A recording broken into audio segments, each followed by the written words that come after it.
সবাই অবগত রয়েছেন আজকে শহীদ আবু সাঈদের শাহাদাত বার্ষিকী এবং জুলাই বিপ্লব বিশ্বকাপানো যে জুলাই বিপ্লব সংগঠিত হয়েছিল বাংলাদেশে 2024 সালে সেই জুলাই বিপ্লবের রক্ত ঝরানোর ইতিহাস মূলত আজকে থেকে শুরু হয় এবং সারা দেশব্যাপী আওয়ামী নারকীয় তাণ্ডব চলেছিল সারা বাংলাদেশে।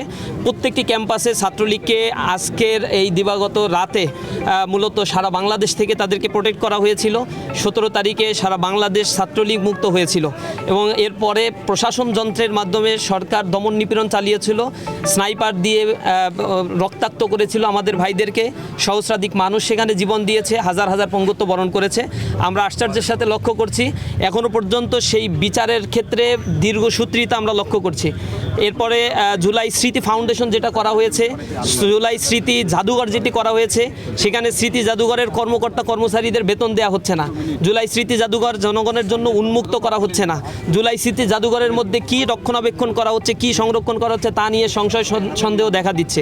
এখনও পর্যন্ত গণহত্যার দাগ স্পষ্ট থাকার পরেও বিচারের ক্ষেত্রে যে ধরনের বিলম্ব দেখতে পাচ্ছি, এটা আমাদের মনে সংশয় সন্দেহ সৃষ্টি করছে।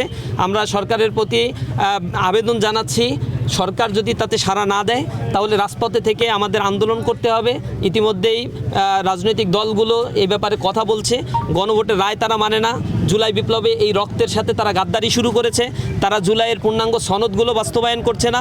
তারা এখন সংসদে দাঁড়িয়ে বিভিন্নভাবে এনিয়ে বিনিয়ে বলছে, দেখেন যে বলছে আমরা টোল মৌকুব করে দিব, এইটা নির্বাচনে জেতার জন্য বলছিলাম। আমরা তো তখন হ্যাঁ ভোটে রাজি হয়েছিলাম যাতে নির্বাচনটা দেয়।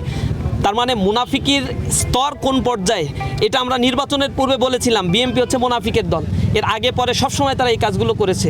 আমরা আশা করি তারা তাদের এই স্ট্র্যাটেজি পরিবর্তন করবে। শহীদ জিয়ার যে রাজনীতি, ওই আদর্শিক রাজনীতিতে তারা ফিরে যাবে। তাহলে এই বাংলাদেশের জন্য কল্যাণ হবে, এই জাতির জন্য কল্যাণ হবে। আমরা শহীদ আবু সাঈদের পরিবারের সাথে সাক্ষাৎ করেছি, তার ভাই বড় ভাই এখানে উপস্থিত রয়েছে। আমরা শহীদ আবু সাঈদের জন্য দোয়া করি, সারা পৃথিবী শহীদ আবু সাঈদকে ধারণ করে। তার পরিবারের জন্য আমরা দোয়া করি আল্লাহ রাব্বুল আলামিন যেন তাদের ধৈর্য ধারণ করার তৌফিক দান করে। আজকের এই সফরটি মূলত তাদের পরিবার পরিজনের সাথে সাক্ষাৎ করার জন্যই এসেছিলাম।